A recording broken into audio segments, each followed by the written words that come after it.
What is the most famous weed killer? Whoa, I didn't even have to wait for that one. So I look at this and I go, commercial harvesting nowadays is easy because we just spray everything. We spray Roundup on everything and weeds just die. Can you imagine being back in Jesus' time when the weeds would just grow up and then all of a sudden you're like, well, what do I do with the weeds? There's no chemical to spray on it. There's nothing to do about it. And which is why when we get into this parable, if you've read this before, what Jesus said is very odd to our minds. Because why wouldn't God just come up with some spiritual Roundup to get rid of evil?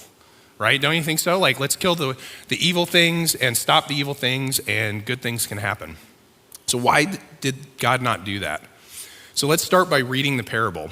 If we look at the parable in Matthew chapter 13, verse 24, it says, he put another parable before them. Jesus is speaking, saying the kingdom of heaven may be compared to a man who sowed good seed in the field, but while his men were sleeping, his enemy came and sowed weeds among the wheat and went away. And when the plants came up and bore grain, the weeds appeared also. And the servants of the master's house came in and said to him, Master, did you not sow good seed in your field? Why does it have weeds? How does it have weeds? He said to them, an enemy has done this. So the servant said to him, then do you not want us to go and gather them? He said, no, lest in gathering the weeds, you root up the wheat along with them. Let them grow together until harvest. And then at harvest time, I will tell you the reapers. Gather the weeds first, bind them in bundles to be burned, but gather the wheat into my barn.